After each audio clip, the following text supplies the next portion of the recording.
So hi everyone. I decided that tonight's call would be about proximity being power. So everyone's heard the saying proximity is power.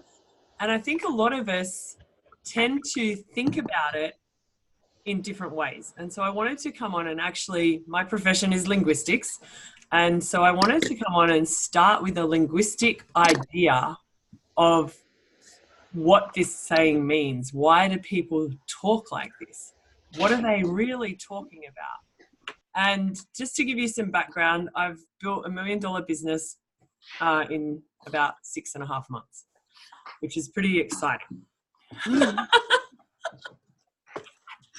It's massive, and it's my brain is blown. And the reason I'm coming on tonight, my hair is not done. I have no makeup on. I'm wearing a Kmart hoodie and I am wearing a Kmart t-shirt, and I didn't want to do my makeup or anything because I wanted you to see that this is the real me.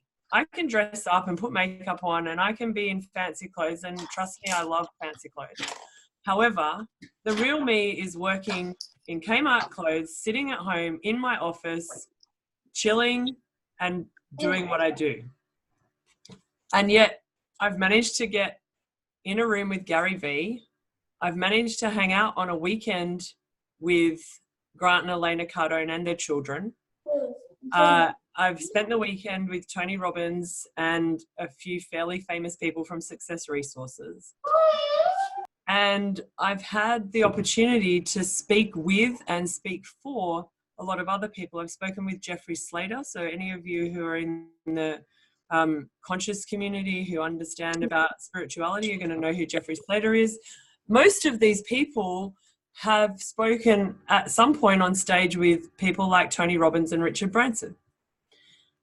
And how did I get to know them? How did I get to even talk to them? And this is where proximity is power comes in. So let's speak linguistically for a little while. And I want to give you some definitions so that you think about what this really means.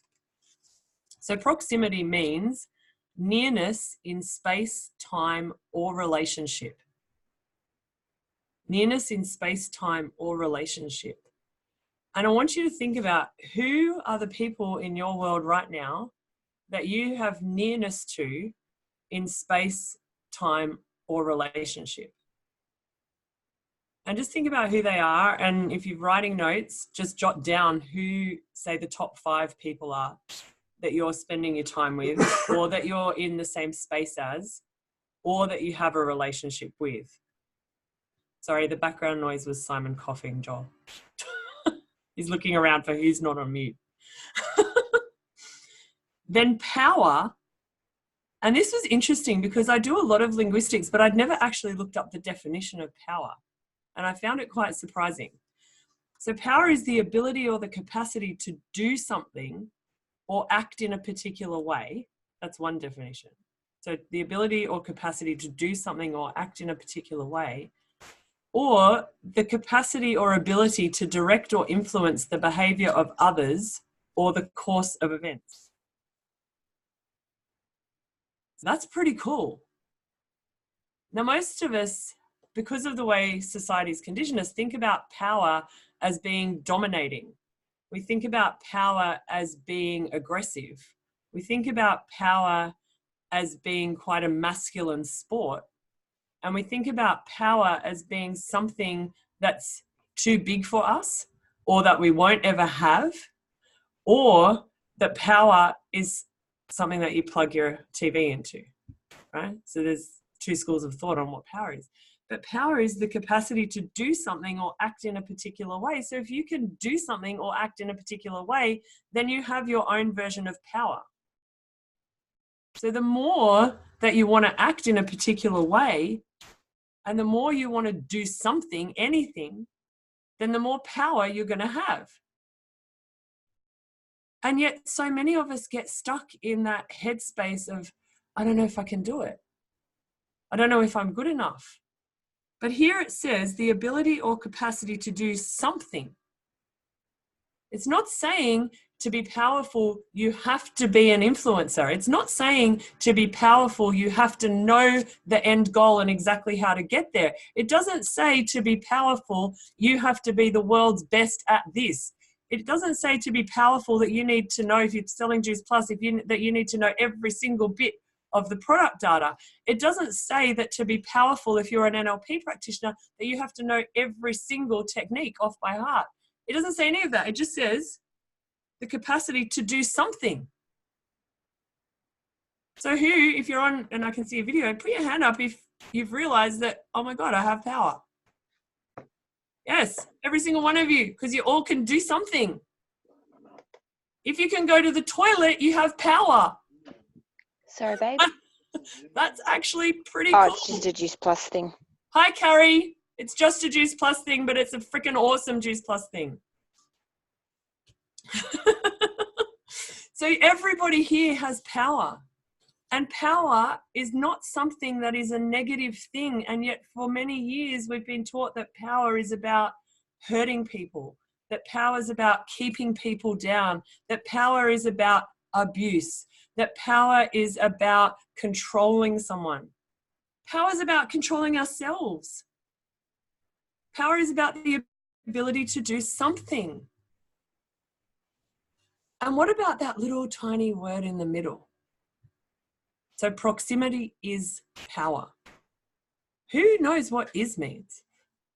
None of us think about connecting words and the meaning of a connecting word. And the word is means to be. To be. It's the third person singular present of the word be. For any of you grammar people who understand and remember any of that from year 4. I don't. Okay. It means to be. So proximity is power means to have proximity is to be powerful. So to be close to someone in space, time, or relationship is to be the person who can do something.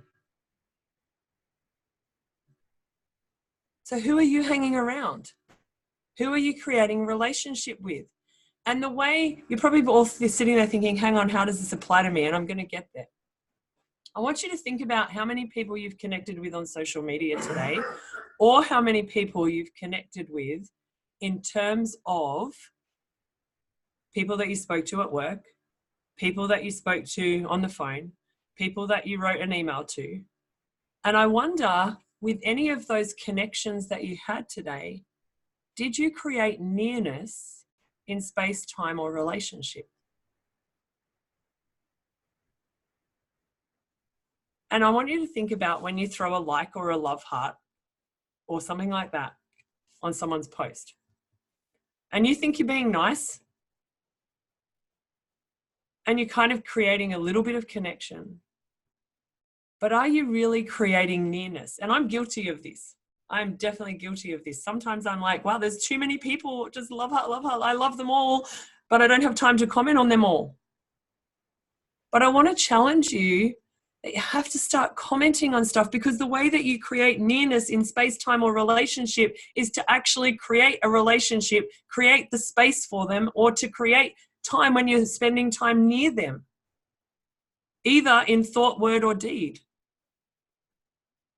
And if you want to influence people, remember the second part of having power is to influence the behavior of others or the course of events. If you want to be an influencer and influence this, then you need to create that nearness in time, space, or relationship. So how did I create the nearness with some of the great people that I've hung around? And I want to just take you on a bit of a timeline with this, because it's actually really easy. When you do one step at a time, remember, power is the ability to do something, right? And when you do something over and over and over again, then things start to happen. So the first proximity I had was to Vicky Lord. How did I create proximity to her? We happened to do a course together. I got to know her. We occasionally sent messages. She talked to me about Juice Plus, and she just sent the message every few weeks. and never really asked me to join Juice Plus, but she just kept the connection there. So she created nearness in space. And I say space because we didn't really talk that much about anything that I considered important at the time. And I didn't really know her that well. But I occasionally watched, she used to do live videos early in the morning. It was about 6:30, 7 o'clock in the morning. She'd go for a walk and do a live video. And it was when they were living down in Nowra. And I used to watch it, not even, I'm going to be honest, not even really to listen to what she was saying, but there was always something cool in the background. There was always like a nice farm or a beach or something. And I created that. I created proximity to Brendan Lord because he used to do his lives at the beach or fishing. And I love both those things. So I'd watch it and I'd comment on it. And then one day I decided that I needed to be a vegan. So I rang the person I knew who was a vegan, and I knew he was a vegan because of Brendan and Vicky. And I rang Joel and went, I don't know what to do. I can't even eat eggs anymore or milk. What the hell do I do now? And this guy didn't even know me, and he just got on the phone. I mean, he knew of me. But he got on the phone and he spent an hour and a half with me speaking about how to be vegan. He created nearness in time and space and relationship. So he managed to get all three. He invested into me with time. He created nearness to me by having that common connection of wanting to be vegan. And he created space for me because he didn't know I was going to ring. I just rang up. I didn't create an appointment with him, but he took the call. Now that proximity led to me getting to know Linda Evenden pretty well. And that proximity created massive opportunities because the proximity with Joel, I joined his Juice Plus team. That proximity has spread out into half of you here that are on that team. And that proximity spreads further. So through Joel, I met Linda. And Linda's pretty amazing, right? She's the largest network marketing earner in Oceania as a female. That's kind of pretty cool. She's got a certain level of influence. She's got a certain level of understanding. She's got a certain level of personal development. There's things about her that I aspire to be like. So how did I keep that proximity to her and gain power from it? Well, I message her. And I message her quite regularly. And guess what? She answers back at one particular time of the day. She doesn't answer messages all day. Any of you that have watched any of her videos on organization know that she has specific times of the day for messaging people back. But I don't mind waiting a few hours for someone who's the largest female earner in the whole of Oceania to message me back. That's kind of cool. And she messages me back. And not only does she message me back, if I'm asking a specific question, she'll jump on a phone call with me. And she'll give me an hour of her time to teach me what I could do in not just my Juice Plus business, but in my other business to create more income, more impact, more influence. So I got proximity to Linda. The proximity to Linda led to having proximity with Lauren LaHave. Why? Because I'm going to a Juice Plus conference. I've got a reasonably sized team. I want to look good. I decide that if you want to create influence, you need to look good. So I just choose to wear Camilla every single day at the Juice Plus conference. I don't know anyone else who is silly enough to wear a $900 to $1,000 dress to a Juice Plus conference every single day. But I did it and people noticed. Now, why do you need to be noticed? Because a lot of people shy away from being noticed, but how are you going to create nearness in space? I think about space, it's a place of void. If people don't know who you are, and they don't know who you are if they don't notice you. So I created proximity to Lauren LaHave, who just happened to sit directly in front of me at the conference, who I had no idea who she really was. But I just whispered in her ear when I worked it out. Joel told me who she was, and I whispered in her ear. I said, thank you so much for creating this opportunity for so many people. And then you know what happened? Me saying that to her was how she created her whole speech. The whole speech she delivered at that conference was related to the 3 sentences I whispered in her ear. How do you think that made me feel? I felt great. So that created proximity to Cheryl Cortese, who's the largest female owner in the world in network marketing. Well, now I've got a little bit of influence somewhere, haven't I? And she also will get on a phone call with you. Lauren LaHave asked me to keep an eye on the sales at Camilla to send her a dress when it came on sale. Would I please buy her the dress when it came on sale and send it to her?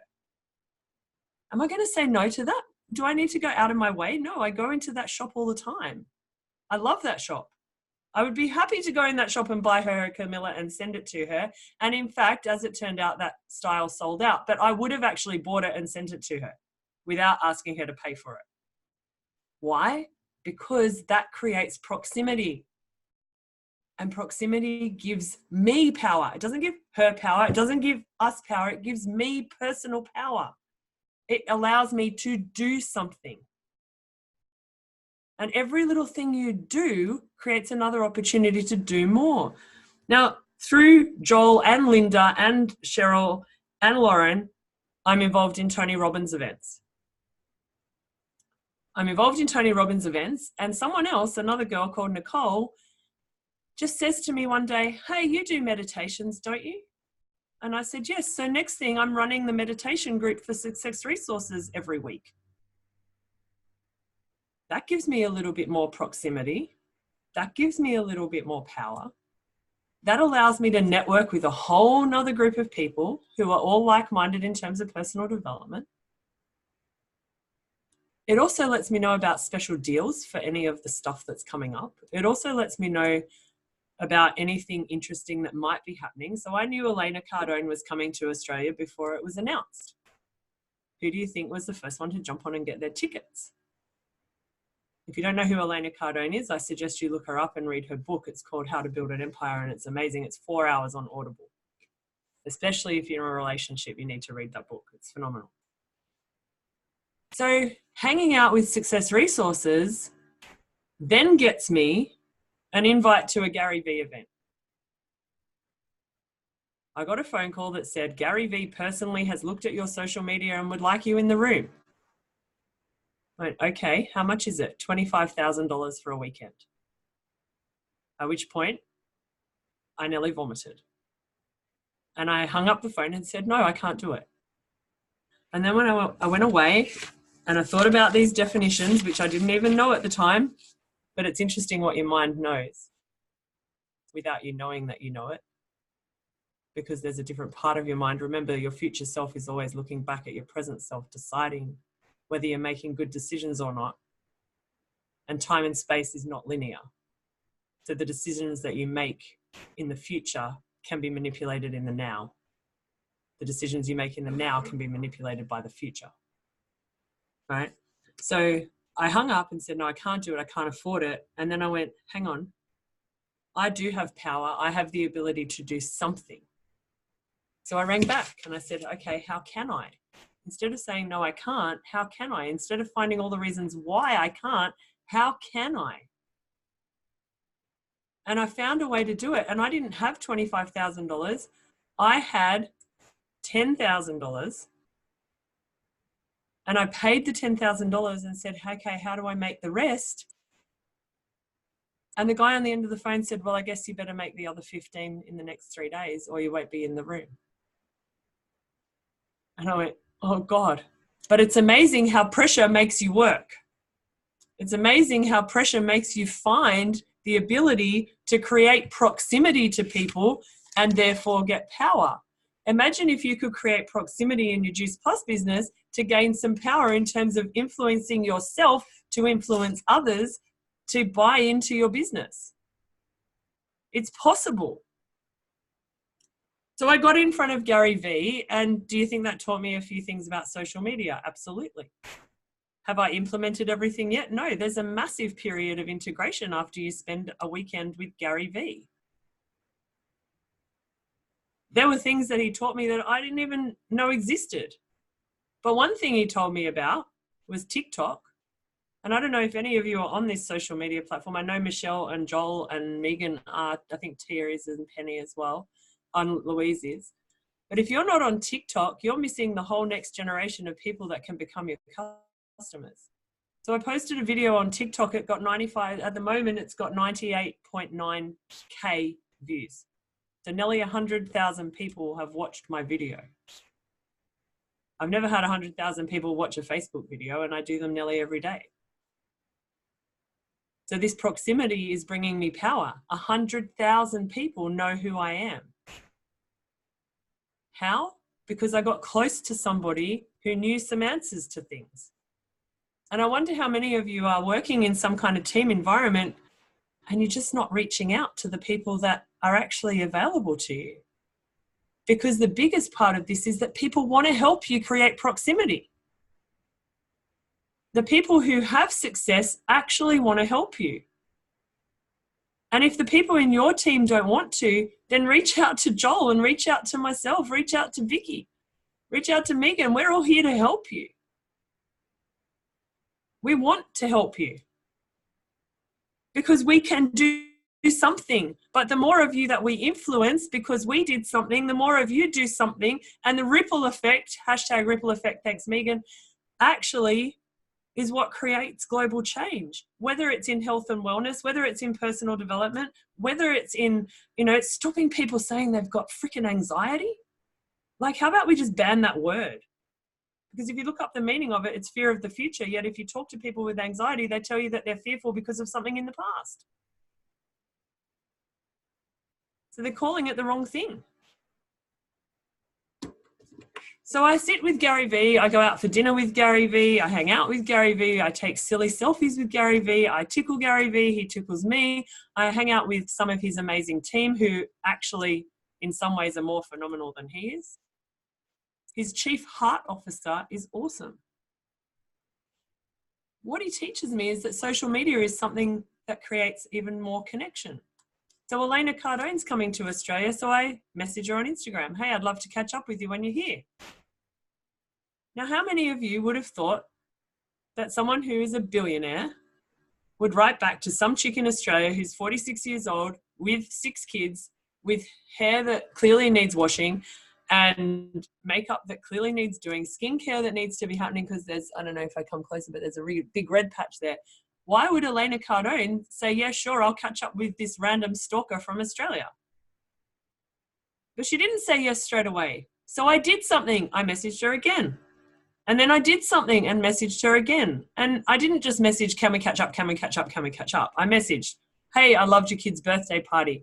Hey, I love that dress you're wearing. Hey, what you're creating is amazing. Hey, I read your book today. I went along to the event that she was speaking at in Australia and took photos of her on stage and inboxed the photos to her. I did something. I created a relationship in space. I created nearness in space. And then I messaged her when she went to Fiji, because she came to Australia, went to Fiji for a holiday and came back to Australia to run another event. When she was in Fiji, I went to her Instagram and said, it looks amazing. You're having a great time. I love the resort you're staying at. I would really love to speak to you when you're back in Australia and catch up. I'd love to do a podcast with you. I didn't even have a podcast. I don't own a podcast. I do now. But at the time, I didn't have a podcast. I've never done a podcast. I had no idea what it was. So what did I do? I rang a friend of mine, Marty Vids, who runs a big podcast. Now, how am I friends with him? Oh, that's right. That would be Joel Lord again. I ring him. He gives me all the tools that I need to create a podcast. And Elena messages me back and says, hey, here's my personal assistant's email. Connect with her. She'll give you all the details. I look forward to hanging out with you on Sunday. So I'm thinking we're going in for a half-hour blocked session for a podcast. We go in, we sit in the lounge room, we play with the kids, we do puzzles with the kids, waiting for her to finish. Then she comes out and she gets a drink and she's like, do you want something to eat? Do you want a drink? No, we do the podcast. Then we just keep hanging out. And Simon and her and I are just chatting on the balcony of this most beautiful home in Point Piper in Sydney. And then Grant walks in. And Elena goes, hey, honey, this is Simon and Elizabeth Walker. And he goes, oh, g'day, I'm Grant Cardone. We're like, really? No shit. Like, thanks for introducing us, but we kind of know who you are. He runs one of the biggest property portfolios in the world. And he's introducing himself to us. Why? Because we created proximity, and through that creates power. Not only that, they then invited us to go to church with them that day. Now, do I care whether I like church or not right now? No, I'm going to church. I don't care what religion they are. I don't care what church they go to. I don't care. They've invited me to go to church. I'm going to church. So we went to church. So then they're standing up the front of the church and they're like, hey, Liz, hey, Simon, we're so glad you're here. And the rest of the church notices that we're there. So who are these people? Who is this person? Because I created proximity, now all of a sudden all these people want to know me. I don't have to go to them anymore. They come to me. Would it be helpful if people started coming to you and you could help them because they came to you instead of chasing after them and trying to force them in some way? What if you just did something and created proximity, relationship in time and space or nearness, and they came to you? How valuable is that? So what happened on the weekend at Tony Robbins? Unfortunately, I didn't get to meet him. However, it was this close. And it was this close, again, because of proximity and creating power. So someone from Success Resources heard my story about the first time I went to UPW. I was in a wheelchair. I was wheeled up to the fire walk. I stood up out of my wheelchair. I walked across the fire with no femoral nerve in my right leg. I've no idea how I did it. I walked across. I never went back in the wheelchair, and I've been able to walk ever since. I still have no nerve activity in my right leg, but I can walk. That's a pretty cool story. So, hey, Liz, would you mind coming downstairs so that we could interview you and tell us your story for an ad for Success Resources? Well, I wonder how many people are going to want to know who I am if I'm on an ad for Success Resources, one of the biggest promoters in Australia. Do I care whether I love Success Resources or hate them? No, this is an opportunity to do something. So we get taken down in the bowels of Kudos Bank Arena, out the back, through the Diamond Lounge, through the Platinum Lounge, into this corridor. And Tony's walking down the other way and I'm seeing him and I'm like, oh my God, I'm totes saying hello to him as he walks past. And then they shut a curtain. Okay, cool. So we're not going to get to see Tony today. But I did get to meet Michael Burnett. I did get to have a really significant conversation with Michael Lane, who are the two people that run Success Resources. How do I need to impact people? I want to be on stages. I want to be speaking. This is the guy that runs one of the biggest speaking gigs in Australia. So I said to him, hey, can I have a selfie with you? I created nearness. I created proximity. I created relationship. I took a selfie. And then he said, so tell me a bit about you. And I just said, I want to be on one of your stages. And he just looked at me for a few seconds as if I don't even know who the hell you are. And then he goes, you need to talk to the boss, and pointed at Michael Lane. And Michael Lane just said to me, you need data. And most of their speakers, it takes 7 to 10 years to get on one of their stages, and you need data. I don't have data yet. It's coming, but I don't have it yet. But do you think I'm going to talk to Michael Lane once a week now? Hell yes. I'm going to send him a message on LinkedIn every week. Do I care if he replies? No. Until he says, hey, Elizabeth Walker, F off, because I've had enough of you messaging me. I'm going to keep messaging him. I don't care if he rejects me. I don't care. Whatever he does, I don't care, because I am creating proximity, and proximity gives me power. If he doesn't want me near him, it won't stop me. It won't. You're right, Joel. I'll still keep going even if he deletes me off LinkedIn. But if I want to create nearness in space or time or relationship, then if he doesn't reply to me, if God forbid he's seen my message but didn't reply, oh my God, he must hate me. No. If he's seen my message and didn't reply, maybe he's running a couple of $1 million company. Maybe he's a bit busy. Maybe sometimes I don't reply to messages either. Maybe he's putting his kids to bed. I don't even know if he has kids, by the way. But maybe he's doing something else at the time that my message comes in. It doesn't mean anything. The meaning that you create around these relationships is something that is in your head. It's your meaning. It belongs only to you. It's not real. So stop creating meaning around everyone else's stuff, because you don't know who they are. You don't know what they're doing. If you want to create proximity, if you want personal power, if you want to be powerful, then keep going. If you annoy someone so much that they don't want to be near you while you're running your passion, whether it's coaching, whether it's Juice Plus, whether it's your regular business, if they are annoyed by you keeping going and keeping following your passion, do you want them to be your friend anyway? This is your life. You are going to die. There is a finite amount of time between now and dead. I'm worrying about what I'm doing. I'm worrying about what legacy I'm leaving. I'm worrying about who I can create to keep my legacy going, who I can build up to make the impact bigger. They're the things I'm worrying about. I'm not worrying about the person that's not messaging me back. I'm looking at the power that I can create by creating more proximity. Because the person who's not messaging you back, they're not yours. And whatever meaning you've made up around it is yours.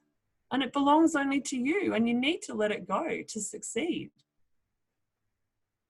And I want to give you an example. I had a really beautiful hater reach out to me on some Saturday night. Someone had asked who they should do the kind of training that I offer with, and a person had put in a group that they should do it with me.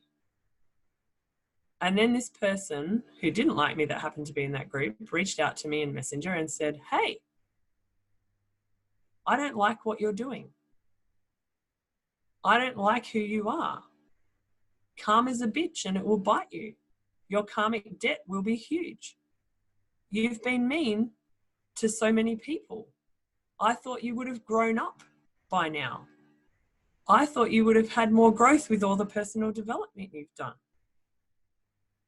And it went on and it got nastier and nastier. And it was a big long, 3 scrolls worth of the page on Facebook Messenger. And for the first time ever, I sat there and went, I'm going to stand up so you can see. I went, oh, there's no feeling. Normally when someone says something mean, you know how you get that feeling just above your boobs in that solar plexus or below your boobs, solar plexus, where it's like, ouch, that hurt my feelings. There was no feeling. And I was like, I'm winning.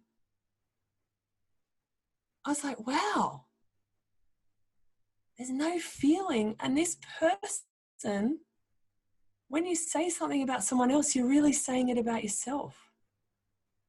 Remember, our brain's only capable of processing who we are. We can only take in 126 bits of information. All we can do is see, taste, touch, smell, and hear. For them to think like that, it's what they're thinking about themselves. And instead of feeling anything in my solar plexus and feeling less than, I actually just felt sorry for them. And I thought, wow, I'm so sad that you haven't been able to create the level of success that you desired. And she wrote about how, this person had told her that and this person had told her that. And I just simply wrote back, stories are stories, and that is all they are. And then I hit the delete and block button. No feeling. And I thought that the next morning, I was pretty tired. I'd been at Tony Robbins. I'd been jumping up and down all day. And I thought the next morning maybe I'd feel something. But the next morning I had the thought, I woke up and thought, oh, that message was a bit nasty. But still no feeling. Why? Because I'd been hanging out with people like Gary Vee and Elena Cardone and Grant Cardone. And to me, they're far more significant in what they can do for my career and my mission and my legacy and my ability to impact and influence people than what one little person who I met 5 years ago who wants to hate me. And I also want you to hear this. If she really wanted to hate me, would she have messaged me? Why would she be trying to create proximity and relationship? Because remember, a relationship can be negative. Why would she be trying to do that if she really hated me? She wouldn't. She's not aware of that. It's happening subconsciously. But she still did something. Now, why did I block and delete her? Because I just don't have time for that. I don't want someone like that in my life. I'm quite ruthless like that. Guess what will happen now? She'll go and tell someone else about me. Guess what happens when someone finds out about me? They then look into me. They then find out who I am. And 9 times out of 10, they'll end up liking me instead of hating me. People are talking about you. It's freaking awesome. How many bad things get said about Tony Robbins? Who remembers the Me Too campaign and he didn't like it and he told everyone and everyone went nuts at him?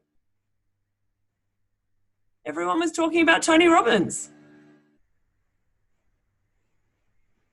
So to create proximity and to create your own power, and this is really what this message is that you deserve to be powerful.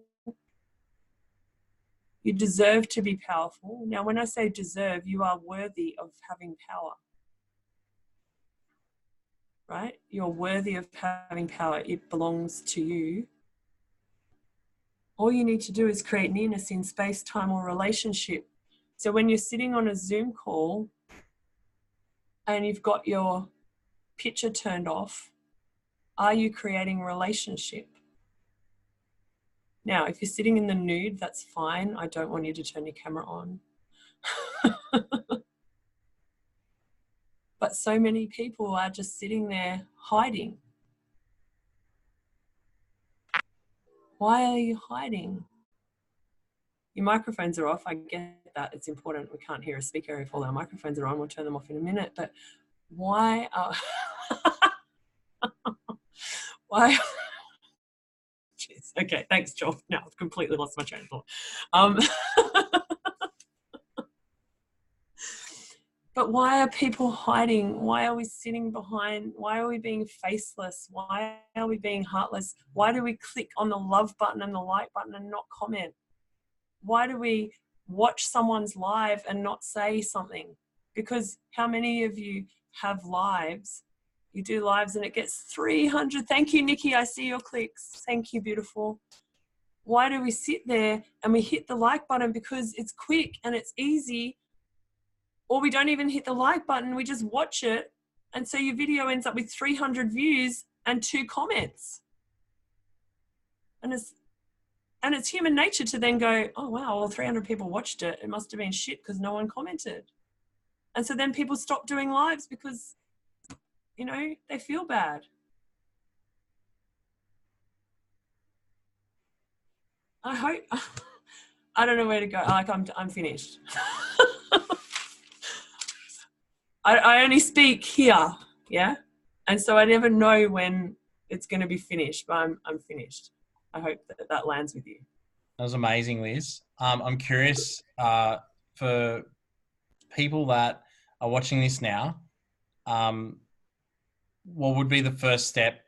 Like, would you have a strategy? Would you suggest that, like, they think about someone that they could reach out to right now and create some proximity with? Like, how do they get started? Because I know for me, I began when I felt like I had nothing else to give except for a like and a love on some people that were up and coming that I met through Tony Robbins, and now they're multimillionaires and super successful and everything like that. But that's not what I was doing. It's like, that's all I physically had to give was that. And I'm still friends with them, really good friends with them to this day. And that's how it all started. Yeah. Yeah. I think that to begin with, likes and loves are better than nothing. If you're doing nothing, start with likes and loves. I will suggest that you hit love though, because the Facebook algorithm likes loves a lot better than it likes this. So it'll reward the person who you're loving on if you give them love rather than like. Even if you give them an angry face, it's better than this in terms of the way the algorithm works. But reach out to someone who you admire. If you're sitting on this call thinking I'm busy, I'm not busy, Joel's not busy. We answer messages all day. A busy person will never say that they're busy. Why? Because you create your own time. Now, do we always message back? No, sometimes you'll get a thumbs up on the message. Sometimes you get a love heart. But my inbox regularly has about 300 messages a day coming through it. If you're only getting 20 messages a day, is it too hard to spend 20 minutes, 1 minute per person, writing back, hey, thank you for your message? If you see something you like, even a quote, what we're tempted to do is just hit on the picture and save it so that we can use it. What if you just wrote, and I don't care about acknowledging where it came from, but at least say to the person who originally posted, hey, I love this. Or, hey, this really resonates with me. Or, hey, this lands with me. Or, hey, I don't really agree with this. Whatever. Create relationship. Because these are the people who later on may be the people that help you. There's people on this call that, were my very first customers and have gone on to buy pretty much everything I've ever offered, Juice Plus and otherwise. Yeah, absolutely, Scott. And thank you. I appreciate that. Thank you. Joel and I provide this value, and everyone else who's been on, I think Megan's coming up soon on one of these calls. Yeah, you get prepared, girlfriend. The value that we provide on this is because we want to give back. This is not about Juice Plus. It's not about personal development. It's about a heart for humanity and wanting you all to be the best version of you, for you, not for us. So just start with liking and loving. If there's someone who you look up to, message them, reach out to them, comment on their stuff regularly. Eventually they'll notice you. Just do it. And don't give any meaning to, oh, they don't like me because they didn't respond. They don't even know who you are. Give them a chance to get to know you. The more you message them, the more they'll see your stuff too. On Facebook in particular, not so much on Insta. But on Facebook, if you message them more, they'll see you more. For me, I've got 5,000. I've spent all weekend deleting people off my Facebook because I kept meeting really cool people and I had no space for them in my friends list. And I've found it really hard to delete anyone because everyone I went to, I'm like, I'd have a relationship with them. I've messaged them. I've talked to them. They've messaged me back. Who do I delete? So the people that went first were my school friends because I don't really spend a lot of time with them and they're not really like me. So even though I have a relationship with them, I messaged them and said, look, I'm just going to move you to being a follower because you don't really interact and I need to get rid of some people off my friends list. Now, some of them will think, oh, fuck you, you got rid of me. But some of them won't think that. And the ones that think, fuck you, well, cool, go be your own person. You're not my tribe anyway. So start reaching out to people. If there's someone who you think is inspiring, reach out to them. If someone does a live video that you like, comment on it. At least love heart on it. And like I said, I'm guilty of this. I'm currently running a 30-day challenge in one of my groups of live videos. And I think I've seen today, I know the only one I've seen is tears. However, what about yours? Did you just say that, Megan? She just said, what about mine? I just haven't seen it. But I've been on a phone call every hour for an hour. Every hour of today, I started at 8 a.m. I've been on coaching calls and sales calls all day. Simon brings my food. Simon takes away my plates. Simon cooks dinner, brings my food, takes it away. I'm blessed and lucky, but I'm living my passion. It's not hard work. And I don't want you, if you're sitting there thinking, I wish my husband did that or I wish my wife did that. I question you as to what level of business you're running yet and whether you really need that just yet. And I don't say that harshly. I say that in reality because when I was running a $50,000 a year business, Simon wasn't doing that.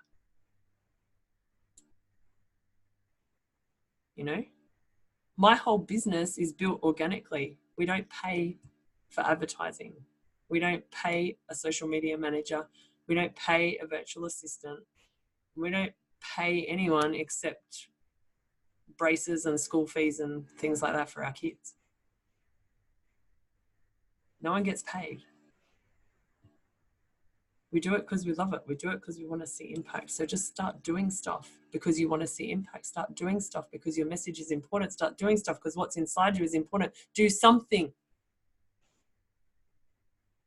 Sorry, I went on and on again. I'm finished again. That's amazing. So, yeah, like I just want to make some clarity around here. Like, does it start with giving, or do you start to get the feedback your way and then you start giving? Like, no, give for 2 years, give. Does that mean you won't receive at all during that time? No, of course you will. You receive little bits and pieces, but just keep giving and giving and giving. And a prime example of this is Megan sent me a message today, and she's been giving for what I think it's close to 2 years now. And she sent me a voice message this morning, which I listened to at 6 o'clock tonight or something around then. I don't know. And her voice message was, "Oh my God, it's finally happened. I've hit the pivot point. My inbox is full. I have to send voice messages now because there's too many people to reply to." Yes, Nikki, right? There's too many people to reply to. And I've made another sale today. That's what happens. Consistency, persistence, and discipline. Consistency, persistence, and discipline. It's not about what you receive. It's about what you give. And let's face it, we all like giving more. We actually like giving more. We're made to give. Stop sitting in your pity party of all I do is give and no one gives me back. If that's what you're thinking, you're not giving enough. Give more. You've got time to be sitting on your ass worrying about whether you're getting anything. You're not giving enough. Give more, and then give more and give more and give more, and keep giving until you don't have any time to worry about that shit.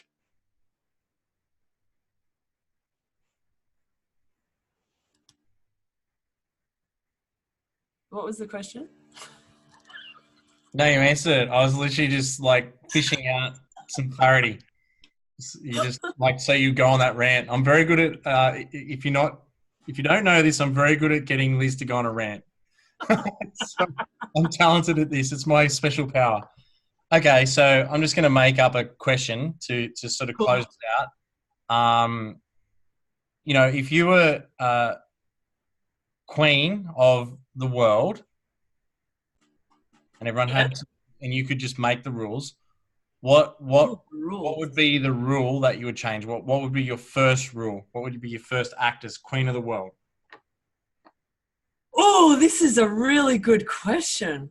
I made it up like in 10 seconds ago, eh? Yeah, but you hit hard, hey? If I was the queen of the world, what would be the first rule I made or the first rule I got rid of? Well, you're the queen of the world, so you can do what you want. Which one? Do both. There you go. Okay, there would be a rule that if you had self-pity, you had to go to jail and do a 3-month personal development hard-ass course. Yeah. So any form of self-pity, you're in jail and you're doing the work. Provided free of charge, but you don't get really fancy meals. You just get not bread and water, but you just get what you need. So probably like an alkaline diet of some kind. You're vegan, you're definitely vegan. And you definitely get Juice Plus. You have to fix that shit. It's cruelty not to have Juice Plus. Exactly. Child abuse, actually. They'll pass that law one day. Child abuse if your kid's on it. Yeah. That was amazing. Thank you. Liz, like, oh my God, like in the couple of years I've known you, you've grown so much. It's just been such a pleasure to hear you speak tonight. It's just like, I reckon I could put you at the rate you're growing at the moment. and the new insights you're having. I could have you on here every couple of months and it would just be next level every single time. So congratulations Thank you. on being so freaking awesome. And we're all so proud of you. So thank you for sharing your knowledge tonight. Thank you. And thank you for putting your faith in me over and over again and allowing me to do this. And thank you to everyone here who's invested by jumping on team or jumping in courses and stuff like that. Like, but really it's all, I don't know which way your screen is, but I'm pointing at Joel right now. You know, a lot of it started from creating, and actually really Brendan and Vicky, I created proximity with them. That's where it started. You just start, you never know where it's going to go. Hey, exactly. So what was it? Just do something. Do something. Yeah, that's the best advice ever. That's like, I'm going to put that on a quote card tomorrow.